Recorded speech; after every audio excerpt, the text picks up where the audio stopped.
Ladies and gentlemen, it's time for another episode of the Street Dog Podcast. I'm here with Dynamo, and today we'll be talking about building a game world. What's going on, dude? Hello and welcome to Woof Woof Clan. Woof Woof Clan. That sounds like something that would be in that insane RTS game, Battle Realms, where you change the gender of your worker into a woman who heals your units. Oh yeah, by going to the training center, I think. Yeah, it's the woman training center, which was basically, I think it was a brothel or something. There's interesting subject matters going on in that game. Apparently, you need rice to make men. Like that is a wild game. But if people missed that playthrough, they can look it up on the channel. But today we're going to be talking about how you can essentially format a setting for a video game in such a way that it actually contributes positively to the gameplay experience. Now, lately, this subject matter really shouldn't surprise too many people because for the past couple of weeks, I've been smashing out my plans for all the different factions within a game world and some of the general sort of political situations where, like, these guys are often allied with these guys and so on and so forth. Just trying to build a conception for what the game world will actually look like for my own games. But I've also been put in the unique position where I'm trying to make a setting that works for multiple genres. So I have to keep it very free form in the sense where things can be malleable. And I also have to consider how I'm going to take games of different genres and unify them in some way. Because this is a bit of a side tangent, but I think something that's an underexplored area is when you get a game IP, like a sort of a, just we'll say a franchise, like Command and Conquer would be an example that comes to mind for this, where occasionally they branch out into another genre, like they had the lone FPS game from my memory.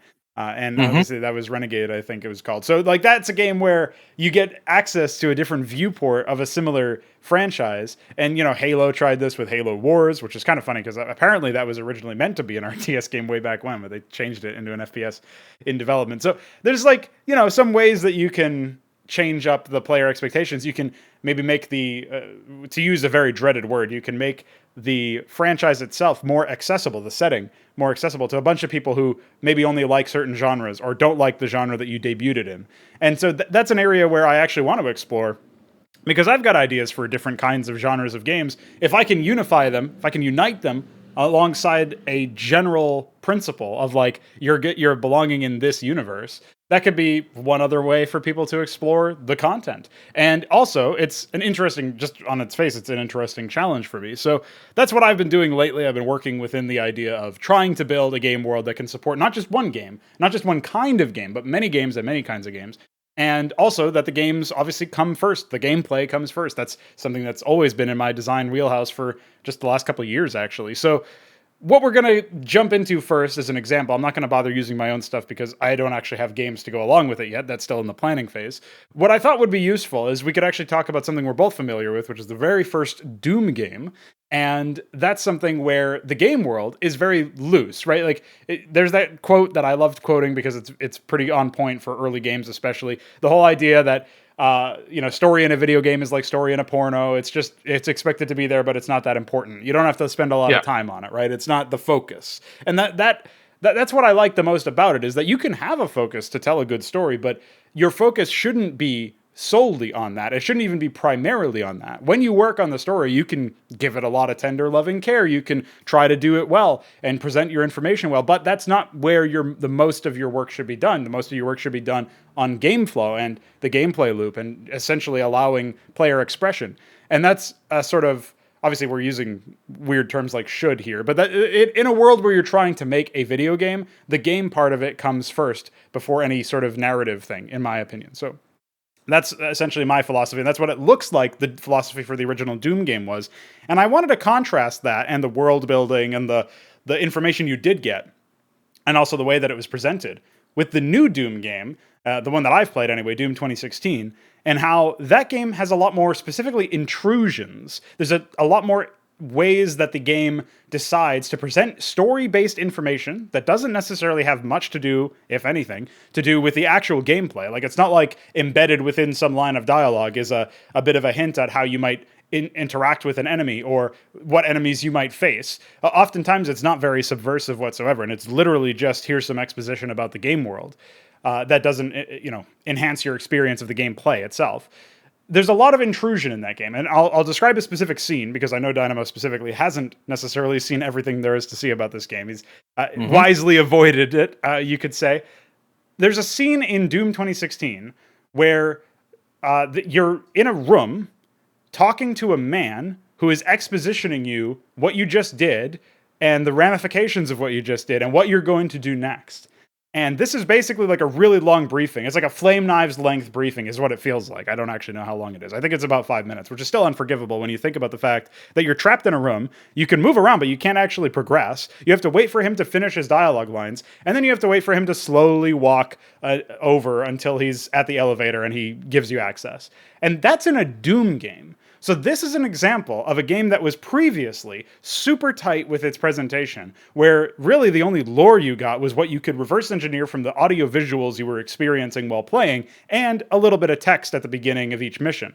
That kind of thing is what you get from the original Doom game. And I'm not saying that that's where it needs to end. There's certainly more you could do. Obviously, an example I gave a few episodes ago of something that I thought really added to the world was banter from Duke Nukem in Duke Nukem 3D. And if you added that little bit of banter to maybe some of the enemies, and if you maybe had a couple of, dialogue lines that were prescripted but designed to express characterization, that would still be adding some life to the world in a way that's not intrusive, that doesn't interrupt gameplay, that might even reinforce some aspect of the gameplay, like imply a certain play style or imply a certain threat that you might face. In Doom 2016, they literally just lock you in a room for a couple minutes and make you sit there. And that might actually be an isolated incident in that game, but it's not the only instance of them actually intruding upon the gameplay for the benefit of the story being able to catch up. There's a couple of other cases where you're locked in a room, maybe for less time, because they need to explain some lore behind a mechanic. It would be as if you pick up a power-up in Doom for the first time, or like, quad damage in Quake or something, and instead of being able to use the power-up immediately, you're locked in a room and some guy talks at you for a couple minutes explaining what it does and how it works, and the significance of you picking it up and what's going to happen in a lore context, not in a way that actually explains, in depth what the mechanics are or anything. Not that it's really in depth anyway, it's just quad damage. It kind of tells you what it is on the tin when you pick it up. So I wanted to get your take on this sort of thing, and obviously it's way more pervasive than just Doom 2016 versus the original Doom, but I thought because they're in the same franchise, it would actually be kind of neat to get your opinion on like the very different perspective that the developers must have had on presenting story, and maybe some examples from your own neck of the woods about like how you think modders or first-party developers did a better job with presenting their game world in a more subtle way that didn't intrude on gameplay. Does this make you think of anything? Do you have any immediate reactions to any of that? Well, before I answer that, actually, since you brought up the whole game world thing, I figured that I would show this clip to you. We can even show it in the description as well. This is basically a cutscene in Renegade, the game you mentioned, where it shows a transition between the RTS graphics of the first game and basically the game world of the FPS game that you're about to see. Obviously, it's just a cutscene, but I guess it tries to do what you said, right? Tries to basically, even if you're not a fan of FPS games, for example, the idea that you're going to play that kind of map with those graphics right away in first person may be appealing even for someone who's not into the genre. This is, of course, irrespective of whether the game itself is compelling or not. It's just a cute example I thought of that I remember from back in the day. And that's pretty much it. Other than that, to answer your question, well, again, I've talked about this several times. When it comes to the older games overall, the tendency back in the day was obviously to keep the, non-gameplay to a minimum, right? Cutscenes were very few and far between. You typically had them just at the end of like a final mission of an episode or something. And this continued for many years. Like even in the PlayStation era, it was still like that, for example. But it's funny. My visceral reaction, if you could call it that, like my first impression, like my first thought on this, is the fact that I remember a big point, quote unquote, of Doom Eternal. I don't know if this is also the case in Doom 2016, but basically they made a big deal of the fact that the main protagonist does not like lore, and so he does stuff like shoot people in the head in the middle of their talking, like the antagonists, sure, as well as tear down computers that show plot points and stuff like that. So it's just funny to me that they felt they needed to make this joke, but then at the same time they still have this Dark Souls-esque, I guess I could call it, lore or whatever. Like I don't even know how to call it really, because if you remember the poster for the Doom 2016, no, sorry, the Doom Eternal DLC. It was something like straight out of I don't know, Pacific Rim versus World of Warcraft. I don't even know how to call it. It definitely looked very cartoonish compared to what the original, more grounded aesthetic of Doom was. Admittedly, part of that's probably due to the limited technology of the time, just like why you probably didn't see as many cutscenes, right? They were more expensive to produce back in the day, and in that sense. But they also, many people deliberately avoided them because they knew what the sort of the situation was going to be. I see you've posted it here, so I'll have this in the description as well. Yeah, like I don't even know. This looks like Transformers, World of Warcraft. I don't even know. I especially like the pink dragon, the purple dragon on the left, right next to what looks to be an APC, a floating APC straight from the mobile Command and Conquer game. So yeah, that's it's really weird. That's all I can say, really. It definitely doesn't look like Doom, I'll tell you that much. Yeah. Like maybe some of the enemies on the right, but that's pretty much it. And that's a situation here that we find ourselves in, looking at even just the art before you even get to the point where you're playing the game, is that it's kind of sending a very different message, where it's trying to convince you that there's going to be this epic showdown. And we've seen art, and we've seen even cutscenes that include stuff like this all the time. This is actually a classic thing that they did in the Avengers movie. I think maybe it was the second one from memory, where they have this scene where everything, like, they show the individual heroes and they're doing something, and then at some point it synchronizes so that all of them come into frame at the same time. There's a nice little slow-mo thing, and it's clearly there as if it were like a poster shot or a trailer shot. Like, they wanted that for promotional material, and it does encapsulate the idea that it's a celebration of superheroes or whatever. But the main point I'm making is that it's so common. Like, this kind of thing, it makes me think more of all the other things, all the other media that have presented their information this way.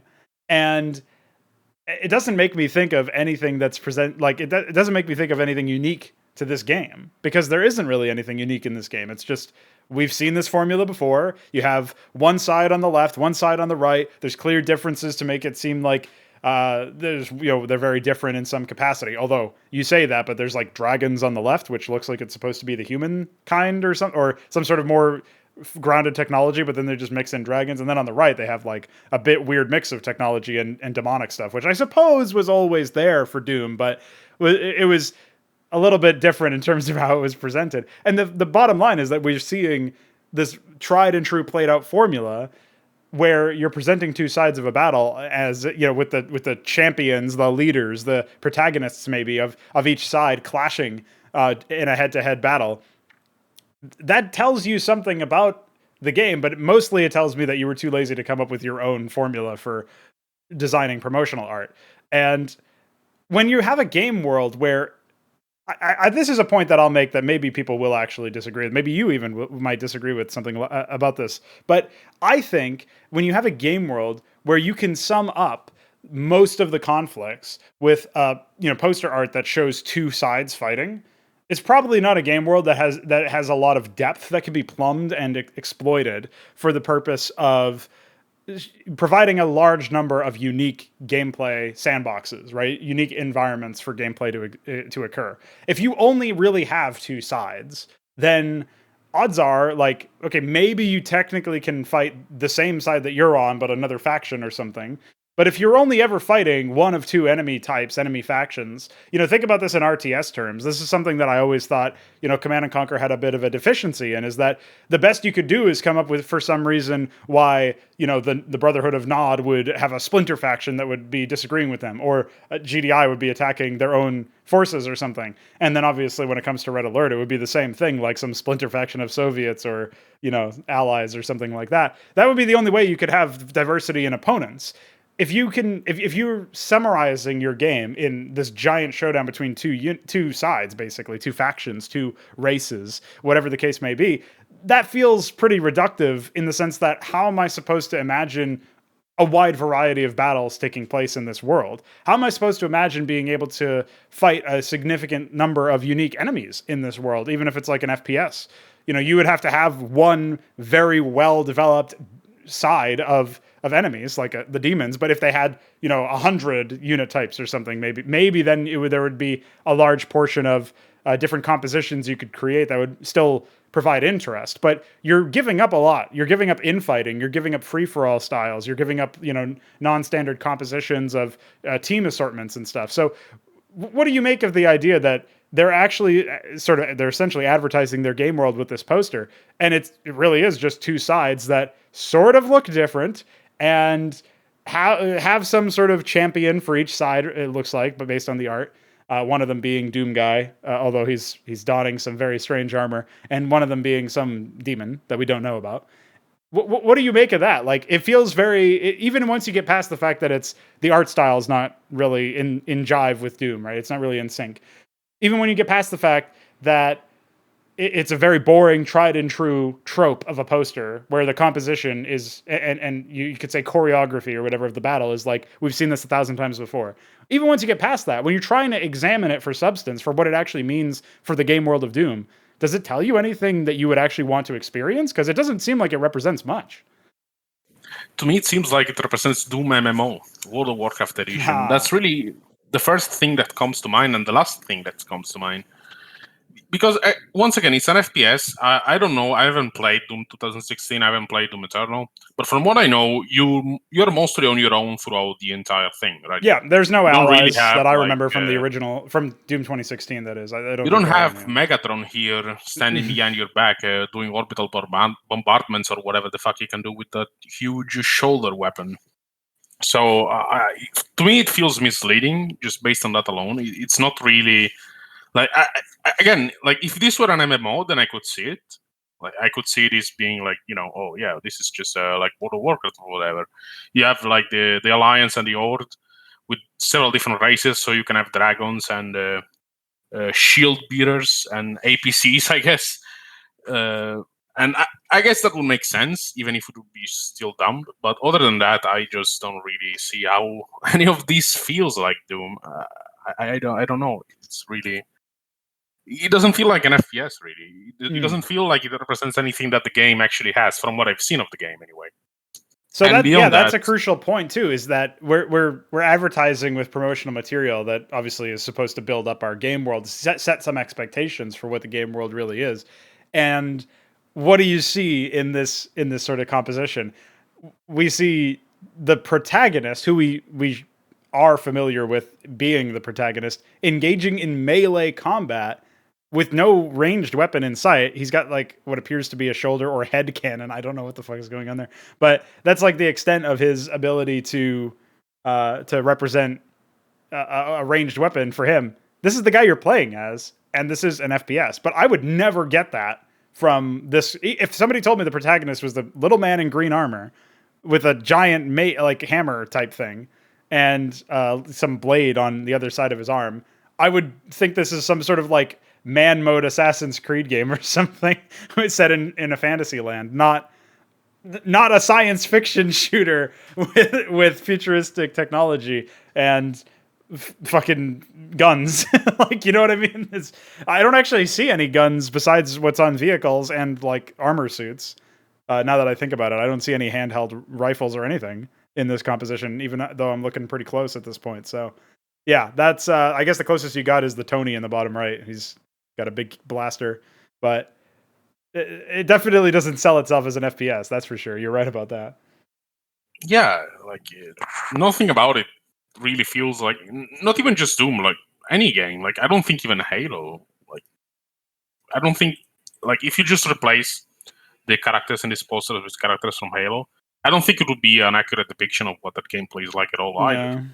It's just, I don't know. It seems an Asian like MMO poster that accidentally was used to advertise an FPS. That's all it feels like. So this is what it looks like to me. Is it looks like what they're trying to imply is scale, right? They've got these giant enemies or giant entities, be they enemy or ally, in the background. They've got melee combat, okay, that's front and center, literally.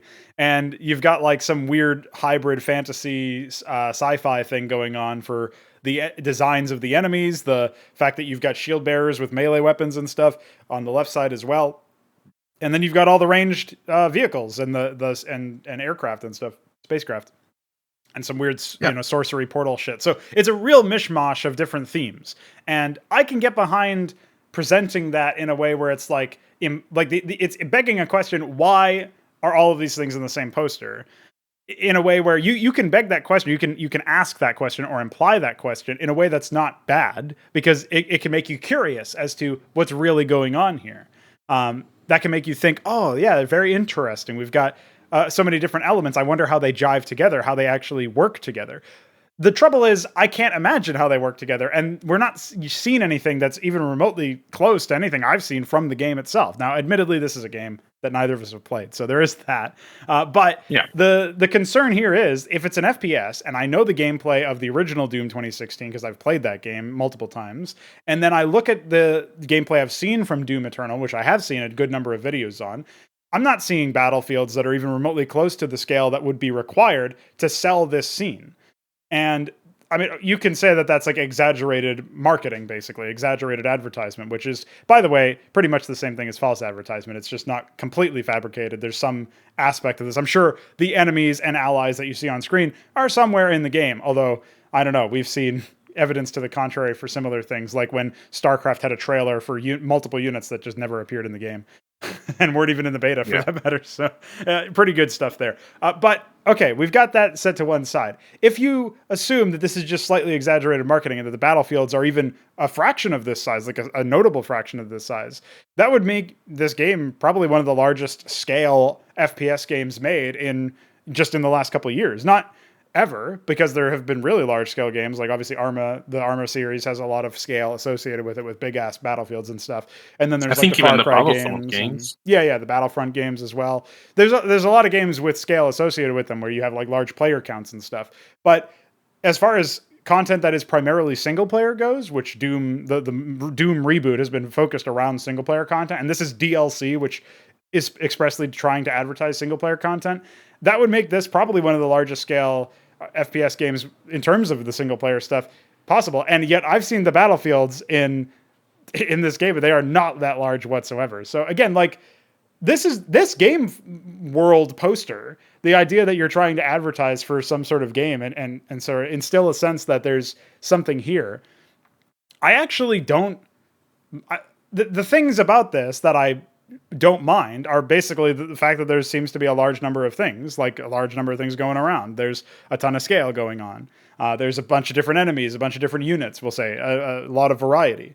I don't mind that. And the fact that it seems to be large scale means even if the art looks ugly, and even if it definitely doesn't seem like a Doom game, and even if it looks like it's not even an FPS, I would still be interested to see where this goes, because there's a lot of wacky concepts that don't seem to mesh very well together. So even if it's a disaster, I would still want to check it out and see what's going on there. And even if a lot of the concepts individually are not very promising, like Megatron, as you said, or whatever the case may be, like, I still want to see how it would actually play out. So maybe I would at the very least check out a playthrough of this, but I would never see anything that's even remotely close to this. And that's the weirdest thing, is like, this is not how anybody would approach playing as Doom Guy. He's way more mobile than what it looks like here. He's got like a grappling hook in Doom Eternal. He can, so there's like a platforming aspect to the game.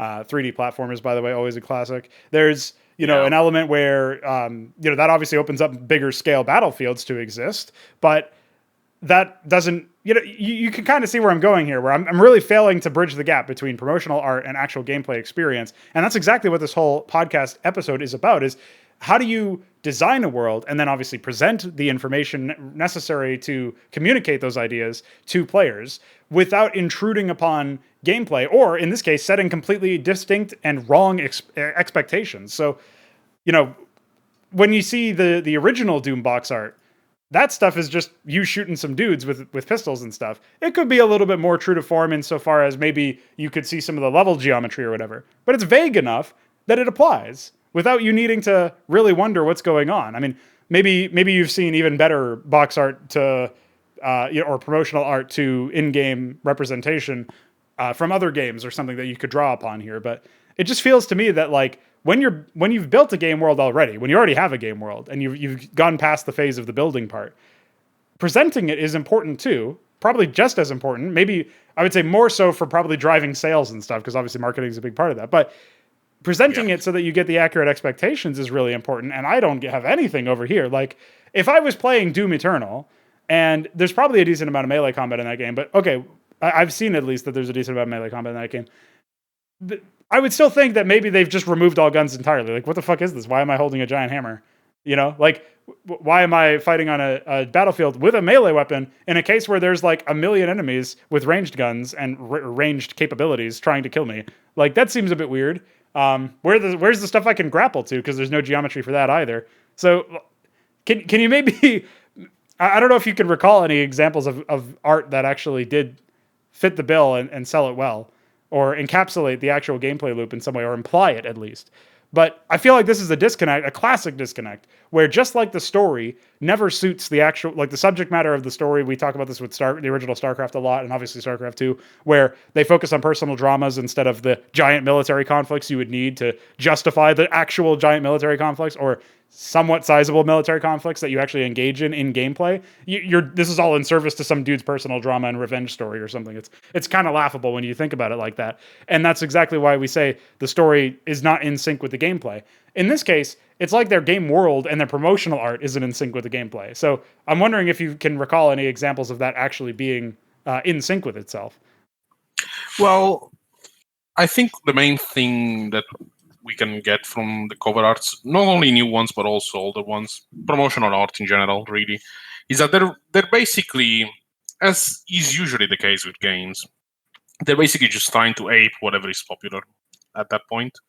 And I think one such case is when it comes to the promotional art for Doom Eternal, I feel like it's again trying to be in sync with movies like Pacific Rim or The Avengers, I think it was called, the Marvel movie, I think. I don't remember the title of that one. But right. And also MMOs. I think that's the vibe they are going for, which I guess they deem to be a popular vibe. And I have a segue into this, but I'll get to that later. Whereas when it comes to the older FPS games, I feel like many of them were just basically trying to be very similar to the covers of older action movies like Schwarzenegger films and whatnot. So you had a lone character fighting a horde of enemies. And you had that, for example, for Doom, for Duke 3D, for Wolfenstein. Yeah. So I guess that was it's obviously not a wrong representation of the game, but I think the reason why they are made this way is pretty similar across the board. It's always because of external influence, as games tend to be. Oftentimes, they basically try to be movies. You know, we've talked about this many times, where a lot of game writers either are just really big fan of movies and they just want to pay tribute to them, which is fine, or they basically just want to make movies, but since they're not really movie makers, they decide to make them in games instead. This is something we've seen many times. And actually, when it comes to the whole just copying what's popular part, I don't know if you've heard that there is a new Saints Row game that was announced yesterday, I think. I don't know if you heard about that. I have not heard about that. Is the Saints Row, is it going further with the ridiculousness of it just celebrating excess, basically? Well, I think you should really just watch the trailer for yourself. Not just all of it, but I mean, even just the preview. Okay. The comments are saying, I thought I was going to watch the Saints Row trailer, and instead I watched the trailer for the new Fortnite DLC. That is what one commenter said. And I think it's pretty accurate. It's just... Apparently, I haven't really watched the entire trailer because obviously I still have a stomach, you know. But I saw in the comments that one of the lines in the trailer is that the Saints Row gang is akin to a startup company. Like, you could not possibly get more corporate than this. Like, seriously, it's just... Well, that also doesn't make any sense whatsoever to... Yeah, like, the original games were about, like, gangs, like street gangs. And in this game, you don't even play as a gang. You play as a group of friends who decide to start a gang. Okay, it's like Watch Dogs all over again, then. Basically, from what I remember anyway. I only ever played the first one. I saw the second one at a different vibe, but oh my god. It's Dude, just yeah, this is definitely, they basically just aped Watch Dogs in a way. Like they even have the face mask helmet thing that has an expression on it, which is like ripped straight from Watch Dogs, basically. I'm sure they also ripped it from somewhere else, but yeah, this is pretty embarrassing. if you just look at the ratings on the video, I mean that Yeah. shows you all. Yeah, in this case, the public perception seems to be fairly accurate. It looks like. I also can't imagine like. I can't. I'm sorry. I was just cracking up watching this. I also have to stop, and I don't even have the audio on. So Yeah. Basically, it's a classic Hollywood thing too, isn't it? Because they're literally just calling it Saints Row, like not even 5 or. Yeah, it's basically a reboot where they use the same fucking name. Yep. And it has nothing to do with the original. Just to make it more confusing and bury the original even further on the ground. Yeah. So the same exact thing happened recently where obviously Suicide Squad was a movie that came out, I think 2017, 2019. I don't remember.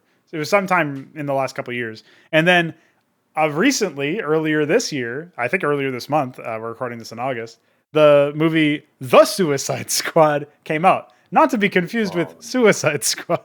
It's like, by all accounts, the Suicide Squad is actually pretty reasonable as a movie, but like, you can't just call it the same thing but add the, or in this case, not even call it like. It is actually just completely overriding the original, which is, like you said, I would say pretty corporate, piggybacking off of the memories of it. And it also just it complicates stuff so much. I remember thinking about this when Microsoft released the Xbox One, not to be confused with the original Xbox, which you now have to call the original Xbox. Because I guess you could just call it the Xbox, but that's even more vague because that could be referring to any number of them. So, like before, we would just say, "Oh yeah, Xbox 360," which for some reason was called 360 instead of 2 or whatever. But before we had to call it Xbox One, and then we would say, "Oh yeah," and then there's the 360, and then they came out with the Xbox One. It's like so ridiculous. Why would you call it this? It's the same thing. Where now, if I say Saints Row, and I'm just meaning the first game, I actually have to say, I mean, maybe I always saying Saints Row Run to be more specific, but like the fact that they are literally sharing the same title, despite being completely different games, released probably a decade apart from each other now, like more than ridiculous. A decade, I would say. Like, yeah, most likely, yeah. I don't know how long, but it must be like 15 years almost now. It's just ridiculous, like you said, that they're burying the original title in terms of search results, in terms of trying to like just talk about the game in common parlance. It just makes everything more complicated. So, and yeah, I mean, this is a great like comparison to talking about building a game world where in this case, we're not even talking necessarily about gameplay, but it's more like, can you take the game seriously? And this really only applies to games that are trying to be taken seriously. This does not look like, again, I watched half of a trailer without audio, so I'm very much acting without the full picture. But this does not look like a situation where they were trying to be like tongue-in-cheek and prank, where some of the what's the other one? Borderlands. Some of the Borderlands trailers were trying to be like that in a few cases. And obviously Saints Row itself devolved into self-parody pretty quickly with the third and fourth installments. So you can say that these are games that are not trying to be serious or taken seriously, but this one does not look like that. It looks like they were trying. And if that is the case, they were trying, this is a really poor offering. And it makes sense that people would be turned off by that. You can't always, I would say very rarely, can you use public reaction and ratings and stuff as an indicator of whether or not something is actually good or actually bad, or oftentimes maybe something will be bad, but they're getting angry at it over the wrong reasons, like the Warcraft 3 Reforged thing where I can't believe you decided not to remake the cutscenes. Meanwhile, the game is still not an RTS and still terrible. And there's like plenty of other issues with like technically and stuff. So like people will get mad at the wrong things or celebrate mediocrity or whatever. But in this case, they are bang on about the idea that it's just like, even if you were bought into Saints Row as deep as Saints Row 4, this is still not for you. And if you were bought into Saints Row for the first 2 games, it's still not for you. This should be its own IP, and it should be something completely different. But instead, they just it seems like they cynically just rebooted Saints Row as a franchise because they wanted to piggyback off of that brand, and they're so short-sighted that they didn't realize that would just alienate all of the fans of the original brand. Not that the brand itself was very coherent, as we keep talking about, where the first two games were more grounded, the last two games were more ridiculous. This game is somewhere in between, I guess, but also not a completely different style of presentation, and very much it seems to be like pandering, if nothing else. So yeah, I don't know, man. That's not a game world I want to play in. I'll tell you that much. Yeah, pretty much. It's just it's really once again a case where I guess I'm just gonna post the cover art of the original again, so it can be in the description, so that people who are not familiar with the game can get an idea. This is what the original looked like, and you can see that it goes for the stylish gangster theme. Yep. It's just the complete opposite of what they're doing. And in this case, they actually managed to make 4 games in this franchise. The first 2 had this vibe, the gangster vibe, basically. And the second 2 were basically more like parody games. And they managed to create something that doesn't appeal to either fan base. So, when you have like a popular example is with musicians. Musicians who change style throughout their careers. You oftentimes get situations like that where whenever they make a new album, they're always going to piss off the fan base because some of them are fans of the older work, others are fans of the newer work. So you always get that dilemma, right? But in this case, you get a situation where they manage to piss off both factions equally. Yeah. So I guess I don't know. It almost feels like they did it on purpose at this point. Like, I really cannot imagine who told them this was a good idea, what they were thinking. Again, obviously, this is just a cinematic trailer, so maybe the game will actually be good, although I have my sincere doubts about that. Sure. It's just, I don't know, like, it's a situation where people just wanted a return to form to the first 2 games, and instead you have something that means you may as well play the 3rd and 4th games instead, really. It's just... Right. It's definitely a situation where the setting is clearly been like exploited, and the franchise has been exploited for reasons other than I think I'll have good creative freedom to tell an interesting story or deliver a compelling gameplay experience. Right? It's clearly not an honest creative motivation behind it. Yeah, absolutely. It's just it just feels really corporate, really soulless, and yeah. It's another example of, again, just like Doom 2016, this, like you said, another game that takes the title and buries the original. I really don't know why people keep doing that. They do that even for fucking hardware. Like, they release phones with the same fucking number. Nokia used to do that. Like, why the fuck would you do that? Like, do people just want to make convenience, like simple convenience, a hazard? I don't. I'm just flabbergasted, really. I exist in a similar state in perpetuity when I look at any sort of news for new releases. Modernity does seem to be full of shit, unfortunately. So we've talked about some specific examples of game worlds gone awry. We didn't linger too heavily on the example of the original Doom, but I think it's so classic and basic, and people just generally know it, that it's fairly solid as an example. There's really not that much to it, so we don't even necessarily have to talk about it too much. But I'll harken people back to the idea of a situation where your game is essentially presenting its story through the enemies you're fighting, the competence therein of them, the fact that they're aggressive and try to kill you, and the fact that you probably will die a good number of times, and the art direction changing as you progress further into hell and in different areas. Obviously, all of those elements that are not requiring any dialogue or any interruptions, you just let the player take them in at their own sort of behest, and they're deciding, how long they're going to linger looking at the art and whatnot. And also based on their skill and execution is deciding, how how successful they are, and therefore how threatening the enemies actually seem. But generally speaking, there's going to be an objective floor of like the enemies are at least this threatening to all players because of certain characteristics. So you get that actually does tell a story, because it tells the story of how threatening and how competent your opponents are and how much you can respect them. Whereas obviously you don't really respect maybe like the traditional zombies that are really easy to kill. You don't necessarily respect most of the time, in most consequences or most situations, you probably don't respect a lot of the weak enemies. But if you you disrespect them too much and allow them to sneak up on you and block your, collision and stop you from being able to escape, you can easily become overwhelmed. If you got one of those zombie chain gunners inside a hard to hit area and suddenly he's starting to just mow you down, well, suddenly that enemy that was much easier to kill before, now you are going to have to respect him. And maybe that respect comes from finding a slower tactic to defeat him. Maybe it comes from launching some AoE weapon at him and to take him out that way, and using more expensive or more difficult to find ammunition and stuff. There's all sorts of ways that can manifest, but the bottom line is that you get a different experience based on certain situations, certain elements, and that's all from how effective the enemies are. And that is linked to the narrative, that is linked to the game world specifically, is what kind of power do these entities have. Now, when I'm making an RTS or something, that a game world that is going to be leveraged in the context of an RTS, I do have to have the conceit that despite having 20 planned regencies, which is our word for factions or races or whatever, so 20 planned playable factions in the game, they all need to be competitive. Yes, 20.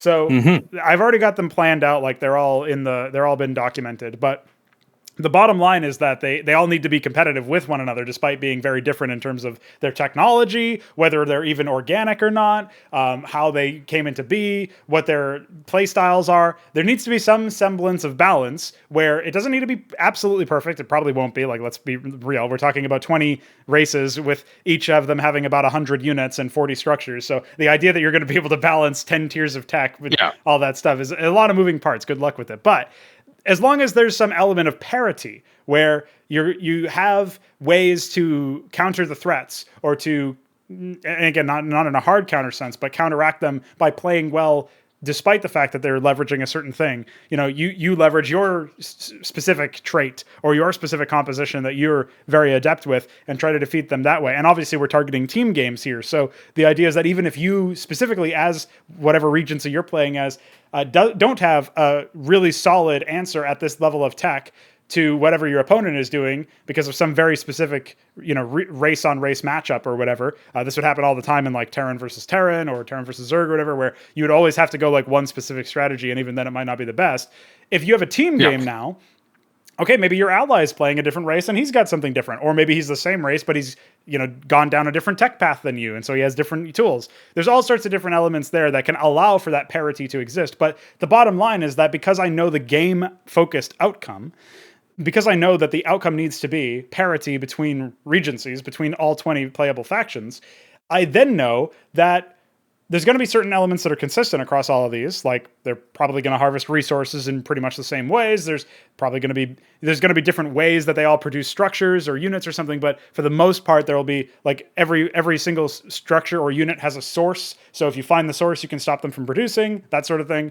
There's going to be certain things that are very consistent. The other thing that I know is that in a game world sense, in a world building sense, in a lore sense, these need to be of relative strength to one another. So you need to be able to say, despite how powerful this thing looks, it can still be taken down by, this guy with a rifle. Like, somehow we've got to make that make sense. So this is already starting to influence my thing, where I could go the Warcraft 3 route, basically, where in Melee, you've got some more conventional races, and then in the campaign, you have like Naga that are like really overpowered and ridiculous powerful units that are just rigged basically in terms of stats. So they're just like, death machines, and they all, like, some of them have chaos damage and like crazy shit that just ignores certain gameplay systems.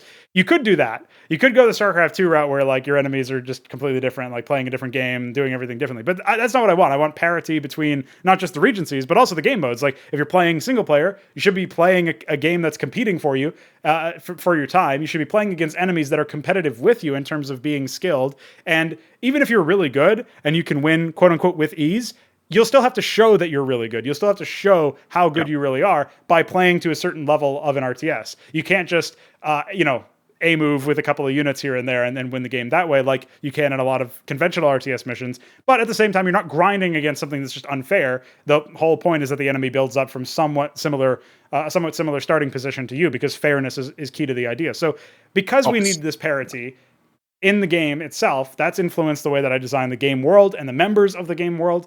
So maybe we can talk about some more abstract concepts now. And since I've sort of flung all of that stuff at the wall, maybe we can pivot back over to something like, the design, some sort of design that you've seen that seems to, like, maybe if you really examine it, there's some element that doesn't, like, it seems a bit coincidental or convenient. Like, obviously the example from my stuff would be, really, all of these, of all of the playable factions, all of them have somewhat similar strengths. Like, really, that seems a bit convenient, doesn't it? But you don't necessarily always think about that because you're playing the game and you're busy focusing on playing the game. So, like, maybe it doesn't make the most sense when you take it outside of the game, but it's designed for a game, so it has to be like that to some degree. Is there some example of this that you've experienced in the past? Do you have any thoughts on, just again, the abstract topics or the act of trying to design a game world? Reverse, like almost doing it in reverse, where you're not designing a game world because you want to tell a story. You're designing a game world with the gameplay already in mind, and you're figuring out what kinds of stories you can tell with that. Because obviously we'll get to plots eventually in this podcast and talk about avoiding the personal drama stuff in favor of more militarized action suits. But maybe there's something in here that you could pick up on that maybe reminds you of some experience you've had before, or maybe you just have some thoughts on the subject in general. Well, again, when it comes to a game like StarCraft, for example, there are many angles that you could look at that are not necessarily even militaristic in nature. Mm-hmm. For example, you could have a game that's more about colonization of planets, and it could still fit the overall theme and motive of the game.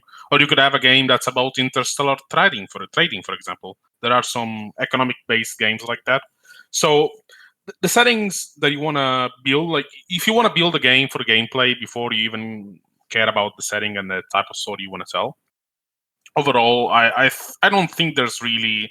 I guess at that point you really don't have any limits, right? You can basically just make a game like people have done. You can make, for example, a platformer where you're just a kid in your room who decides to go on an adventure, and you literally jump out of the window and there's a bunch of things trying to kill you, right? Yeah, it's like a parody at that point almost. But as long as you're focusing on the gameplay, you can make any kind of setting. You can even like start with something simple like that and then just make it elaborate, like actually add a reason for things being the way they are, right?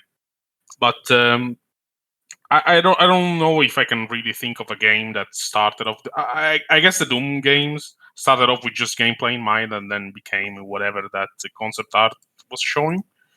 But I don't think that's a positive example, so I'm not really sure. I just think that, like you said, the militaristic point in games in general is really the bread and butter of a game, I would say. Like you see this even in old games like chess, for example, where they still have, the medieval army theme, right? So I think that's really the best type of setting you should go for any kind of game, be it like medieval fighting or sci-fi or even the modern world, whatever.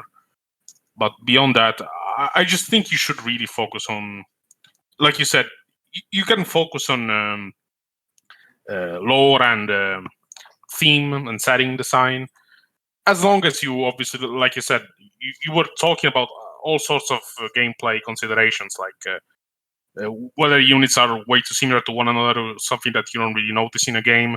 And maybe I can see that.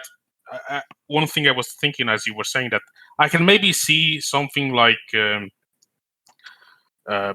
this kind of element of the game, like the fact that there's so many parallels between the factions being more readily apparent when you go into a different type of game that's set in the same universe. So, for example, if you go from an RTS to an FPS, you may see things from a different perspective allows you to question something that you maybe not were questioning before.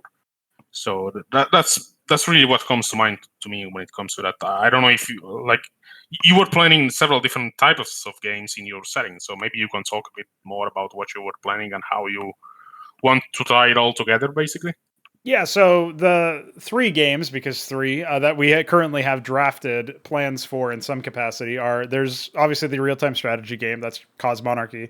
That was the rebrand from Hydra when we were still doing a Brood War mod. Now shifting over to our own engine and our own setting, our own intellectual property. That's where we're pushing it now.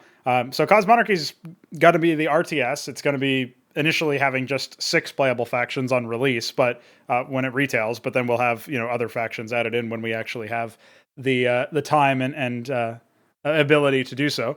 And beyond that, there's obviously a couple of other genres that we wanted to break into. So one of them was essentially a twin stick isometric roguelike, which is not necessarily roguelike is a pretty useless genre description these days. But the roguelike elements are that you have some element of procedural generation, or you could call it input randomization. So it's before you start making stuff happen, it's like the environment is changing. So maybe instead of you've got handcrafted levels, but maybe the enemies change. So instead of fighting one regency, one race, you're fighting elements of another one. But either way, there would be RTS elements even in that, where you're not controlling an RTS, you're controlling one, heroic character of great strength, and around you happening is an RTS battle where you've got an ally playing the Cause Monarchy RTS basically with the same behaviors, the same sort of statistics, the same units even,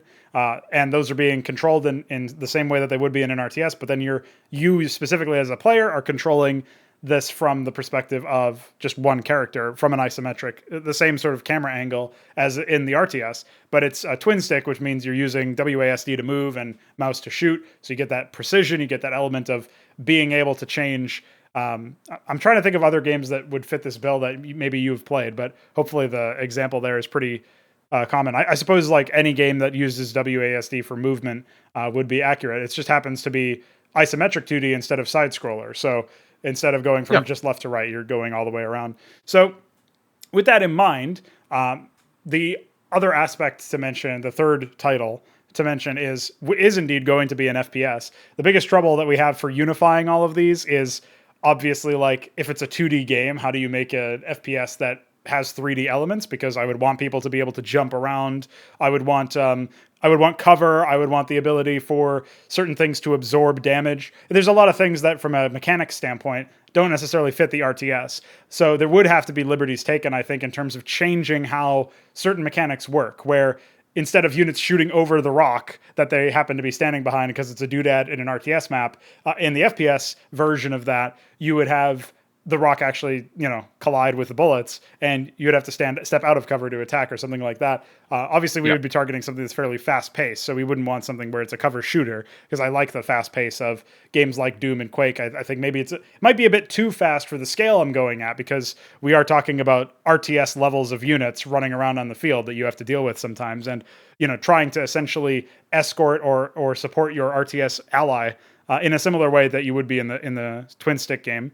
So it's kind of similar in scale, but all of this is designed around fitting into the same setting. And that means that when we make, art and concepts and gameplay implementations for one particular game, it doesn't take that much to translate it to the others. So it's actually a lot easier, deceptively much easier, to build a game world that works for one game, works for all games, just by doing it for one game. There are going to be some things that you have to change about how the specific mechanics work, but the game world being able to support something as high scale as the RTSs that I want to make is actually very malleable, because then you can just say, all right, maybe for the FPS, which is probably going to be the most intimate small scale game, we can have the classic installation mission, the micro mission, the commando mission. We can have that where you still have reinforcements coming in from key points, and you can still have firefights and scales of different kinds, but you also get the idea that you could participate in maybe smaller scale or larger scale RTS skirmishes between multiple players, where you've got this sprawling battlefield that you've got to take care of from an FPS point of view. That would be pretty compelling, I think, for most people to explore, because now you're able to take a much more intimate approach where you are eliminating individual squads of enemies and trying to lead like small splinter teams on a sabotage mission to blow up the enemy production facility or whatever. There's all sorts of different things that you could do in that sense. Then you got something in the middle in terms of the larger scale RTS, smaller scale FPS. The twin stick game is a bit in the middle, where you do get the same sort of RTS view of things. You get to look around the whole map. It's kind of like a MOBA in that sense, where you have like free camera control and stuff, but you're just controlling one unit. And then that unit has a lot of deep gameplay associated with it. The fact that it's twin stick instead of just being mouse controls entirely means that you get that precision of being able to move around while also shooting. So you get to explore it from yet another different perspective. Even if it's not a different visual angle, you're able to focus mostly on the battlefront instead of also focusing on economy and doing all this stuff. Like, attentive players are going to do that anyway because they need to see what their AI ally is doing, what the macro player is actually doing at the time. But they don't need to focus on that nearly as much as they would if they were themselves controlling it. They can focus on making a very powerful, notable impact on the front lines, and obviously contending with AI-controlled enemies that are doing the same thing. Or if we decide to include PvP in that game, obviously it would just be another player. So there's a lot of value there. I've sort of given you the pitch for all three games there, but the point is that when you're designing the game world for something as high scale as the RTS, it's easy to scale it down and find ways to find smaller angles to take. So the battlefields in the twin stick game probably going to be smaller than in the RTS. The battlefields in the FPS game probably going to be smaller than the twin stick. So you can kind of see it's easier to scale it down. But if I were trying to scale up from an FPS, I feel like I would have to build out a lot more infrastructure. So it's kind of like, if your bottom floor is not large enough to support the top floor, you're going to have a collapsing structure. That kind of thing. Yeah, exactly. That's a very good point. The fact that you can basically scale down from an RTS much more easily, simply due to the scale, right? Yeah, and absolutely. Again, we can tie this back to the Doom Eternal post, where they basically try to do the same thing, right? They try to portray this universe, this epic fight between two factions, when in reality, the game never really had the baseline to support such a thing in the first place. So, to me, that really exemplifies why, if you want to have a setting that supports multiple games, the way you're doing it is, in my opinion, the best way to go about it. I think an RTS, the RTS genre is particularly well suited for something like this. Whereas if you're just going to make, again, like the example I gave earlier, if you're just going to make the platform about the guy jumping out of his window and being attacked by enemies, and then the game after that you have it be about the interstellar conflict of fucking God knows what, obviously that's just gonna feel off in comparison. Yet people have done that all this fucking time with franchises. As we've talked about many times, they just try to one-up each other in perceived depth and scale, quote unquote. Like that. Sure, that's what Warcraft did, for example. Warcraft started off as a very simple fight between orcs and humans, and then by World of Warcraft they have so many races, so many things that just came out of nowhere. I don't really like when you play the old games. It really screams to you: is this really the same franchise that I'm playing as what's being made these days? Like, it doesn't feel like a case of humble beginnings. It feels more like a case of just not really being fitting at all, in my opinion. The tough part for me is the idea that you're people who are basically making, commissioning this art for Doom Eternal, or trying to tap into something that is like more epic than what they can realistically support inside their game world. Like, we're talking about something that isn't just, the mechanics don't exist in the game, or the engine isn't advanced enough or performant enough to support this kind of thing. Like, no, this is, in a narrative sense, it would not make sense. The game world itself is not equipped to support this. They would need to build more units, more enemy types, more mechanics, and explanations for why those mechanics exist. At least small, hand wavy ones even, about why stuff like that exists. And they don't need to necessarily exposit all of that in the game. A mistake that writers often make is they feel like because they wrote down explanations for why the plasma gun works, they have got to put that somewhere. No, you as the writer just need to know why the plasma gun works, so that when you're presenting the plasma gun in a scenario where maybe its functionality is deprecated in some way,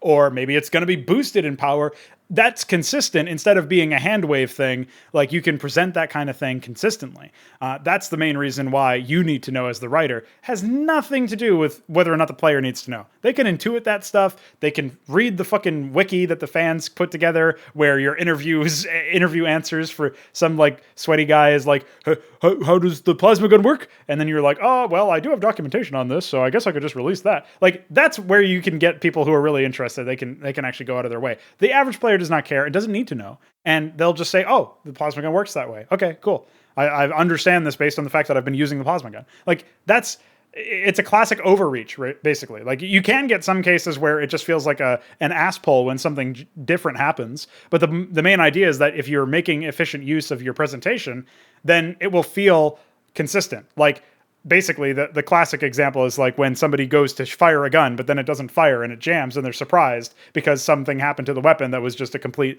like ass pull from the writers to save a character or whatever in a cutscene. That happens all the time, regardless of medium. That doesn't even have to be just video games. But if instead of being surprised, the guy just goes, "Oh, fuck, you jammed my gun," and drops it. Then suddenly it's like, oh, the characters are reacting as if they actually knew this could happen theoretically. It's almost like this was planned in some way, or that's how the gun works. People will figure that out and intuit that without needing to be explained. It's all about how the characters are reacting to it in many respects, or in this case, the units in an RTS or something. So yeah, to go back to the point about like scaling down from an RTS, I actually think, this is a bit of a side tangent, but I actually think RTS games are probably the perfect, like, they're probably as high scale as you can go while still being intimate enough to tell some sort of compelling narrative. Like, I know people who like 4X games or whatever are probably going to be like, what do you mean? But I never found those games to be particularly compelling because in games that are that large scale with so many different things to manage, like population and happiness or whatever the fuck on your home worlds, and then like tech leveling up and stuff, there's just so much that you don't have control over. Whereas in an RTS, you can have really large scale battles, but you still can influence how the other players are doing from every stage of the game, basically. Like, if you scout them, then they know you scouted them and they might do something different. If you don't scout them, they're going to probably want to scout you because they want to see what you're up to. Like, there's going to be things where just by being on the map with somebody in an RTS format, from the genre's perspective, from the gameplay perspective, there's going to be different things that happen as a result of that. And I think that the RTS genre is pretty perfect for that because you can imagine and shadowbox a ton of gameplay interactions. Obviously, you never know until you actually play it. But because it's so worldly in that sense and grounded, you can come up with a game world that suits it. Whereas if you're trying to come up with a game world that's going to suit a 4X, like technically Xibalba, the game world that we're working within for all the games, technically that probably could suit a 4X or an MMO or something. But in terms of scale and just being able to intuit what exactly could happen given certain situations, and allowing essentially designing a game world where the mechanics of the game and the key elements of the story, where that kind of tells the story for you, if that makes any sense. Like, I'm of the opinion that when a player is interacting with the game and an AI enemy is interacting with the game or whatever, the mechanics that give life to their interactions, that's going to tell the story within your setting when it comes to a video game. So if I'm taking a specific path to kill an enemy in Doom, or because I know about like the enemy's like AoE attack or something and I want to avoid that, or whatever the case may be, like that tells me that, like, tells somebody who's just watching, oh, this guy's actually respecting this opponent enough to know that he needs to maybe get the jump on him or something. Like, he probably can't win in a head-to-head fight. He has to like harass him and then duck back behind cover. Like, that tells a story about the levels of power that are at play within the game. And that's not something that you're going to get. You don't need dialogue to say like, oh, keep hiding or whatever, like from the enemy. You don't need dialogue where it's like, you know, the player's character saying, I got to keep ducking behind cover or otherwise I'm toast. Like, you don't need any forced dialogue for that. The story is just told by the mechanics. And you're basically, I think when you're designing a game world, really what you're doing is you're designing a framework for stories that can tell themselves when you just set them up with starting conditions, especially if you have some idea of where you want the story to end. Like, we're talking about narratives and plots here. Obviously, I keep referencing in a derogatory way the StarCraft petty drama stuff where you're literally talking about like a character getting revenge or whatever the case may be. And yet he's leading entire armies to do this, to get revenge. And he's not even necessarily consistent in it. I'm talking about like Raynor versus Mengsk or whatever. Like, stuff like that happens all the time. In all these games, it can be taken seriously because of the fact that when you look at it, it's just absurd on its face that a bunch of like hundreds, if not thousands of units would be following this guy to their death, theoretically, like certainly possibility, because he's angry at some other guy who's got like way more enemies, like way more units. Yeah. Like, that just is absurd on its face. Now, if you're going to talk about trying to design a story that tells itself through the mechanics, you can decide, and also like the traits of the game world itself, you can decide like, okay, I've got a faction here that is very reclusive, that only comes out when certain things happen. So I want this faction to be justifiably engaged with a conflict in this area of the setting. So I'm going to find a way to make those specific prerequisites to tick those boxes, basically. But I know I want to tick those boxes so that makes sense when that faction shows up, because they're normally reclusive. They normally don't fuck around with stuff like this. So how do I get to that sort of end point, or even if it's a midpoint in the middle of it when they start joining? How do I summon them, basically? How do I get another regency, another faction in the game world to summon them? Well, maybe, like you said, they're trying to expand and colonize a planet, but that planet has already been claimed by some other faction, and so some predictable war breaks out for something like that. It doesn't have to be a very complicated premise, but maybe it just so happens that this planet is adjacent to one of these sleeper cells of the recluses, so eventually they get woken up by the war, or something like that might happen. So this is a very basic example. I'm basically just pulling out of my ass and writing it on the spot, but if you can come up with a way where Faction A and Faction B both want this resource. This resource happens to be next to Faction C, who doesn't normally get involved in stuff, but they will if they're disturbed. Faction A and Faction B fight a war that disturbs Faction C. Faction B calls allies from Faction D. Whatever the case may be, you can find ways to engage as many factions and regencies or whatever as you want. You can find ways to engage all of this stuff in a way that makes sense when you look at the plot. The plot basically is unfolding outside of itself. You have to decide as the writer, who's going to win certain battles or whatever, and which battles are going to be, presented as missions in the game itself. But you can find a way to justify the end result of a plot instead of it feeling like it is an ass pull, instead of it feeling like it is just convenience for the sake of progressing the story. It's like, no, when you understand the rules at play and the traits of each faction and what they all want and who their allies are, it makes perfect sense that when you go into a battle with this guy, that his ally is going to come by, and when you're doing battle next to this other guy, he's going to get disturbed and come by. Like, stuff like that happens all the time, right? So when you're considering it that way, it's very intuitive. That's really what the beauty of designing a solid, functional game world is, because you basically design all of these characters, all of these regencies, these factions. You give them traits that are going to instigate conflict with other factions. Maybe one of them is a supremacist in some way. They think that they're the best. Maybe one of them respects others, but kind of still thinks they're the best too. And then, like, maybe there's one that just wants to eradicate, like a classic destroy all biological life, robo thing. Okay, maybe you have something like that, just for the sake of argument. Okay, that suddenly, both of the other factions are organic, so this one's going to be at odds. The other two factions, the organic ones, are going to be at odds with each other because they both think that they're superior to the other. These simple traits, I've given one trait per faction, basically. Suddenly, you've got a situation where you can clearly see why there would be fighting. And that's before you even enter into the specifics of, like, one of them needs more resources for their project, and one of them wants to colonize this planet, and one of them, needs to self-replicate and build a bunch more robots or something. Like, there's so many different ways you can do that, but as long as you instill the players within your story, the characters and members within your story and within your setting with certain traits that are going to instigate conflict, there's going to be a lot of natural stories that just tell themselves when you have the right framework, basically. That was the main point there. So I don't know if you have any thoughts on that. It allows for natural character interaction, I would say. Yes, yeah. Good way to summarize it. So that's and again, like we said before, it's a style that you can apply to any genre. It doesn't have to be RTS necessarily. Sure, yeah. You can apply the same logic to an FPS, for example. So you don't have to make an RTS where you have this depiction that you stated, but then the FPS you make entirely about a single character who's out on a personal revenge, like Jim Raynor or whatever.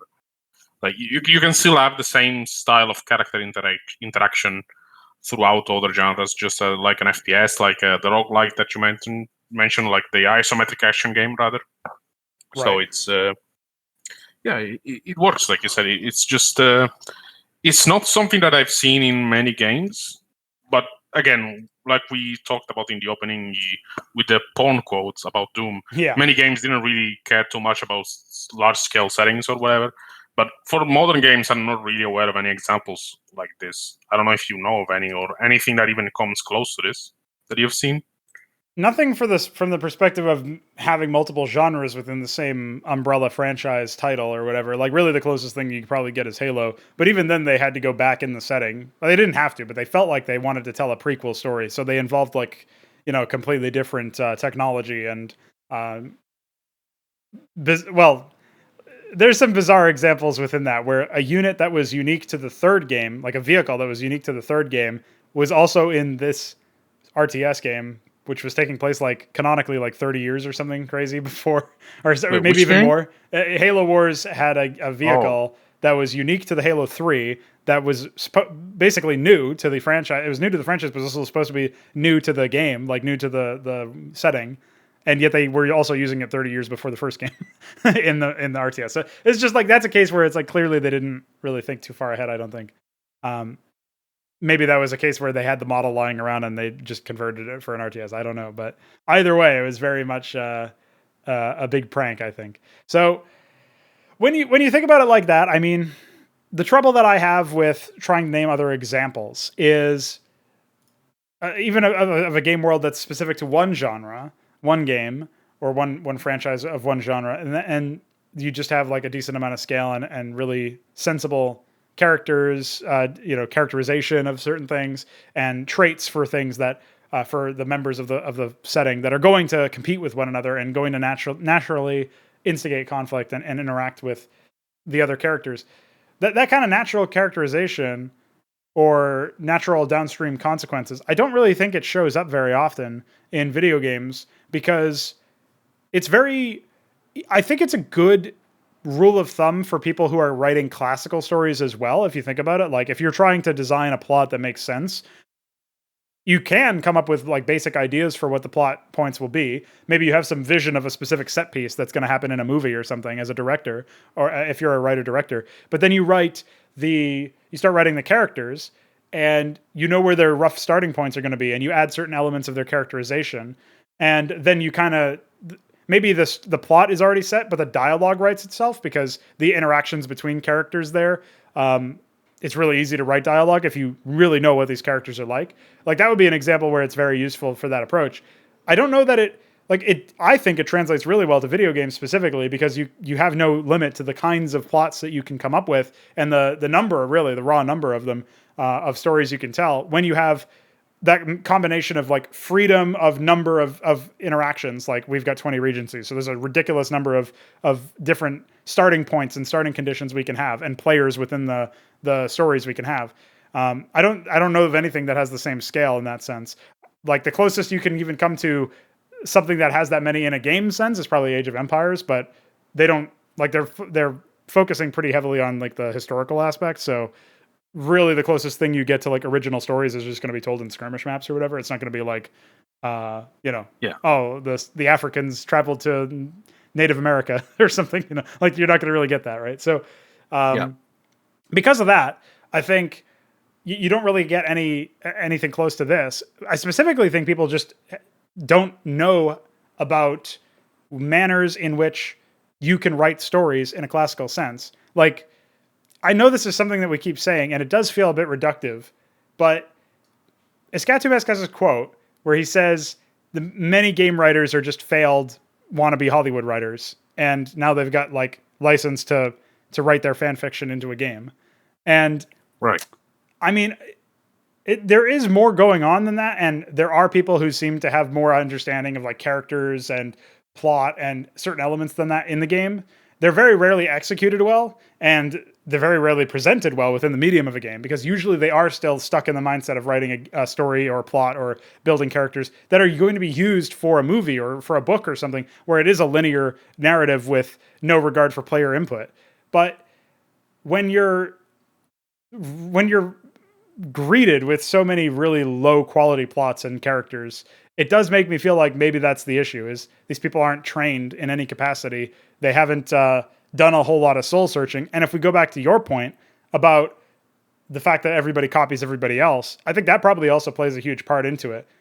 Maybe you'll get a lot of people who adopt the model and method that I've talked about here if my game takes off and becomes really successful, and then people are like, oh, wow, I'll copy this. But that's kind of like the same cargo cult issue that a ton of games have, where they might copy it without really understanding what made it successful. They might go for it in a different way entirely. So, I don't know. And I'm also not necessarily saying it's a panacea. There's probably going to be tons of specific cases where I'm going to need to step in and do manual writing. It's not a case where when you define all of these starting points and conditions and characters, you don't have to worry about actually writing or coming up with compelling plots or dialogue or whatever. It just makes it a lot easier as a starting point, and it keeps things focused on the gameplay, which is the most important part.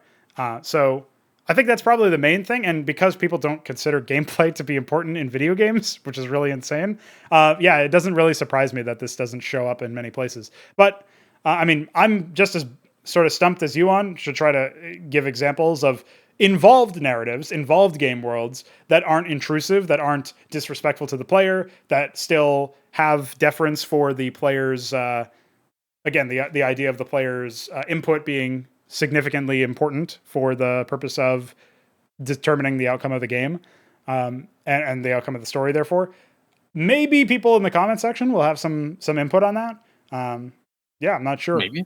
Maybe there are some examples that are like obvious to other people that just aren't for us. But for me, it's just, I look at this and I think, well, I don't know. I've been on the record saying this a couple of times. At the risk of repeating myself again, I will say it again.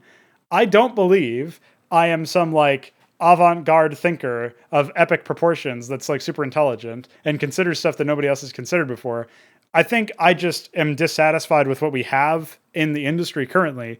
And that has made me look for alternatives and made me try to educate myself so that I could come up with alternatives that could work. And then I've shadowboxed a bunch of stuff. I've tried a bunch of stuff. And a lot of stuff has failed along the way. This method, this model, and the principle behind it, the design philosophy of trying to build a game world that is gameplay focused and provides an environment for writers and for like the writer side of me and the game design side of me and the player side of me to all find some degree of satisfaction from the overall sort of whatever it coalesces into, right? The end result. That model, that philosophy, I think just hasn't been tried very much. And if it has, it's not been tried in the sense where you are going to go super ham with a large number of like massive scale. So I'm both trying something that doesn't seem to be tried very often, in part because I'm dissatisfied with what we already got. And I don't think that what we have right now is working. And I also think that I'm applying it to something that just by definition is larger scale than basically anything else that's ever come out. Like, I don't know what the largest scale RTS actually is. I guess maybe it could be like Total Annihilation or something in terms of number of units. But in terms of both number of units on screen and number of unique playable factions, I don't know of any game that rivals the plans for Cosmonarchy. So that is just in the RTS genre, admittedly. I'm sure there's some 4X games that have like higher scale or whatever. But the bottom line is that the scale that I'm applying this model to, model itself is already a bit in the weeds. People aren't massively familiar with it. They don't know that much about it, and they haven't considered it. The fact that it's a somewhat unique or different model than what most people apply for video games or for writing stories in general, and also happens to be being applied in a way that is going to probably be the largest scale RTS ever created, like that, those two elements being put together definitely puts the situation in a very unique context. But again, I'd love to actually see examples of this tried before, because even if it's not tried well, that would still, or not executed well, I should say, that would still be something useful for me trying to find some way to level up my game and improve the output of mine. So yeah, maybe somebody in the comments will be able to clue us in. I don't know, but I can't think of anything, that's for sure. Yeah. Same here, so I really don't know. Maybe we just haven't played the game in question, or maybe they're yet to come. Mm-hmm. You know, maybe there are other aspiring creators like you who are looking for alternatives and will come to the same conclusions as you. I guess time will tell. Yeah, in that regard. Yeah, well, I think the biggest trouble is what you said earlier. You know, the idea that everybody's copying everybody else and nobody's really stopping to think. I think a large portion of that is especially apparent in AAA or established developer environments where you've got all these people with backing, but they also have investors. So they're not free to do whatever they want. They're free to do something, whatever is assumed. Like, again, I think if you target something that's really revolutionary or whatever, you have something that's really large scale, if you have something that's very different than what you've got before, there's plenty of potential for that to make a lot of money. And I fully expect to realize that in a sense where I'm not doing it for money, but I don't expect to be poor and broke after releasing my game. I think people are just going to realize, holy shit, like this is what we could have had the whole time. Fuck yeah, sign me up. I think that's what the reaction generally is going to be. Or maybe they won't even consider the historical context, and maybe they'll just appreciate the fact that they have a good game. Either way, I fully expect that there will be some return on the investment in that sense, even though that's not the primary reason I'm doing it, obviously. But despite that, you don't have the freedom to try some risk that you think and are convinced will make a lot of money. You have the freedom to try what the investors sign off on. And most of them don't have any expertise in the field. They've invested and in return have been granted some sort of ownership or controlling interest. And as a result, if you are found to be in, they might not deliberately advise on like what is valid, but if you are found to be in knowing violation of something that is risky, like you're doing something that is risky, that is against the investors, the investors can just sue you for their money back if something goes bottom up.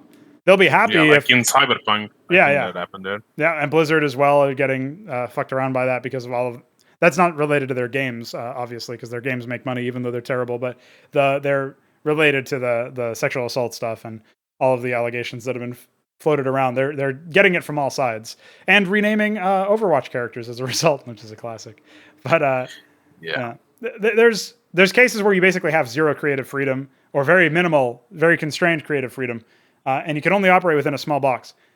There is no real excuse for the indie developers. I guess there's an excuse for the lack of scale because a lot of people don't know how to program and they maybe have a tough time coming up with unique concepts for 20 agencies or whatever. Like, I don't know. I just worked at it for a couple of weeks and it was done. But there's going to be some people who obviously have different skill sets. And if they don't know what to do and don't have the aspirations to learn how to do it, then yeah, they're going to need to keep their games relatively small scale. There was a post recently in the Discord server that was talking about a game that was made to be completed in 90 minutes, for example. I don't know what the game was being charged for. Apparently they got a ton of refunds because of the 2-hour refund window. Maybe it's a good 90-minute experience. I don't know. But the bottom line is, like, most indie developers most of them are targeted at like not having massive amounts of replayability, not having a ton of unique content. It really is just play the game once and then, okay, it was a story that you enjoyed or something. And I think until that shifts, if that ever is going to shift, you aren't going to see that much of a reason for them to go higher scale and look outside the box. These people are basically making movies in the video game medium in many respects. And AAA devs are doing that to some extent as well, but only because they're copying what's successful. And what has been successful is expressly not really gameplay focused things, mostly because it hasn't been tried. It's kind of like a recursive thing. Occasionally you get like I think when Titanfall first came out, people were like, oh yeah, I love mobility in games. Whereas previously everything was like super locked down. And it was refreshing in that respect. There was like a slight return to arena shooters, and then Overwatch copied that. And then obviously that seems to have fizzled out now. There's trends that change. Obviously, like the big one was PUBG and Battle Royale games. Before that, it was MOBAs. After Battle Royale, I don't even know what it is now. It's probably Fortnite or something, which is still Battle Royale, but like the art style and whatnot, trying to copy a lot of that stuff. I don't even know what the fad is these days because I'm not massively like playing modern games anymore. But I know that AAA devs are very much riding the wave of whatever the most recent fad is, as opposed to appealing to whatever is most creatively exciting to them as developers. And indies just don't seem to be, by and large, concerned with. They aren't really concerned themselves with investors as much because they don't have as many investors. And if they do, they hopefully are not getting destroyed by controlling interests or whatever. But the main idea there is that they obviously want to produce different kinds of games entirely, and they probably limit their scope artificially. So I think just in general, the reason why we don't see that much of it is that in every case, there are easy excuses to not do something maybe a bit more risky, maybe a bit more untapped, maybe a bit more like a path less traveled type thing. And if there are, maybe they're just really obscure and somebody in the comment section will point them out. I don't know, but I haven't seen any. I'll tell you that much. Yeah, I don't. Again, I'm not really one who browses the entire game section on Steam or anything. There's many indie games, more than ever, really. So it's possible that there's many stuff that we've missed, but it's certainly not been a trend. I think I can safely say that at the very least. For sure. I mean, I browse the Steam games list pretty frequently just because I'm always looking for co-op games to play with my brother, but we never find anything worthwhile, so it's pretty unfortunate. We basically just find stuff that's like massively low effort despite a steep price tag, and it gets refunded too, just like that 90-minute indie game. What can you say? Yeah, it's and usually as co-op games, they have more value just for the social aspect. So if they cannot even accomplish that, that's really pretty sad. Well, that's the thing is like if a game allows for multiplayer, especially cooperative play, like everything's more fun with friends. So the fact that it's still just junk is pretty kind of sad, isn't it? And that's actually one of the main reasons why I think it's basically impossible for my games to fail. Is that like every one of them stresses multiplayer, co-op, PvP. There's gonna be single player content out there for sure, and that is going to be a non-trivial focus. But the whole idea is that even when you're playing against other players, you're probably playing with a friend because we're stressing team games like 2v2, 3v3, so on. So I highly doubt you would ever be in a situation where you're not saying, "Oh man, I would love to play this game with a couple of buddies." Like if you like the game, you're gonna like the game even more when you got a friend in. That's just kind of how it works. So that'll spread. I think it's almost like a foregone conclusion. Maybe I'm just too sure of myself, but we'll see. I think I'm on the right track. I think in general, if we see more games like this, is irrespective of whether or not I'm successful or I even finish it or whatever. But the idea of seeing a game that does build its world with the mechanics and game flow in mind, it's not something you see precisely because people copy everything else. People are just rebooting or continuing older franchises. People aren't designing something from the ground up brand new. Like probably the best recent example that we could have had would have been Cyberpunk, actually, because it was technically a new IP, even though it's like obviously aping off of the idea of a cyberpunk aesthetic or whatever. Now, the trouble is that game horribly underdelivered and didn't actually have very solid gameplay whatsoever. So it clearly wasn't designed with the game flow and gameplay loop in mind, but that could have been like they had a lot of freedom there. They could have made it so that people are like, I guess they do make it so that you can do crazy shit like, I don't know, shoot through floors or something like, jump around and be crazy if you use the right character customizations. So theoretically, they have a lot of freedom in that respect, but it doesn't seem like it was leveraged very well from what I've seen of playthroughs of the game and stuff. So that and it's just a buggy disaster. So yeah, not really great execution on that. But that was probably like the closest thing that comes to the idea of a game world that can really easily be adapted to whatever genre you're targeting. So unfortunately, we just didn't get very far with that, but could have happened. We could have had it. Maybe we'll have it again. Yeah, like again, just to reiterate the point, a game like Cyberpunk theoretically could have been like a crime management game, for example, since the whole point is all having a game with all these cyberpunk style gangs. You could have made a game that instead of it being a FPS or whatever it was trying to be, is instead all about managing your actual gang in this cyberpunk world. There were a bunch of games like that in the 90s. It's a genre that is actually fondly remembered by some. And Cyberpunk could have added like a spin-off or whatever that was about that. And it could have worked, but instead the game was just very shallow throughout. So I don't think it's going to be a very successful IP in general, I would say. Yeah, I don't. Well, they also just branded it so poorly, I think, with the idea that they literally called it Cyberpunk as part of the title, and then they just have a number next to it, which is obviously the year it's set in.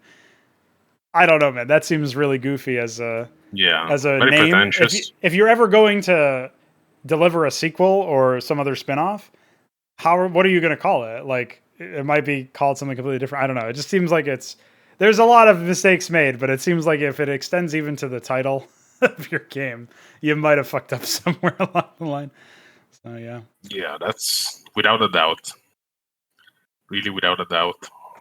So I'm not sure if you have any sort of final thoughts on the subject of a game world, but it does seem like we're coming to the close because we're shit talking Cyberpunk, which is always a good time, but you know how it is. Yeah, well, like I said, it's really all about the future from here, I think. This is a case where, because like I said, many older games focus mostly on contained stories, contained experiences. Like, you didn't really have I guess you could have had a Doom 1 style RTS, but that wasn't really even anything that people thought about. Sure, yeah. Really. So it's a situation where I just think it's time for the future to teach something instead of the past in this case. which is not always something you can say, because in many cases the future doesn't really hold much interest when it comes to, for example, the MMO genre. I don't think the future is going to be any brighter than the present. Sure, but yeah. In this case, I think it's actually something to really look forward to. Not only for your projects, but also for hopefully what other people will also realize and deliver upon based on similar premises. I can definitely agree with that, echo that sentiment that if we can play, experience some games that they don't necessarily have to be designed with multiple genres in mind, multiple games with completely different control schemes and stuff in mind. But if they happen to be, just expansive enough that you could theoretically find ways to have all sorts of different gameplay experiences inside them, and you're designing it with at least one of those core gameplay flows and gameplay loops in mind, then odds are your game world's going to be a lot more malleable and successful. And again, like we talked about, if you're designing for something larger scale, much easier to scale it down than if you're designing for something smaller scale and then you want to scale it back up afterwards. So all of these different things are considerations, but yeah, I mean, you've got me a little hopeful anyway when you say look towards the future. This is something where, especially as technology is becoming more commonplace for this sort of thing, odds are, yeah, we could certainly have more contenders in the space for something like this. So let's hope we get it. I hope so as well. So we'll definitely let you know if it happens. Yeah, and let us know if you got any examples. And I guess that'll be us signing off. So thanks again for joining me, Dynamo, and thanks again, viewer, for listening. We'll be back at some point with episode 10 in the future. See ya.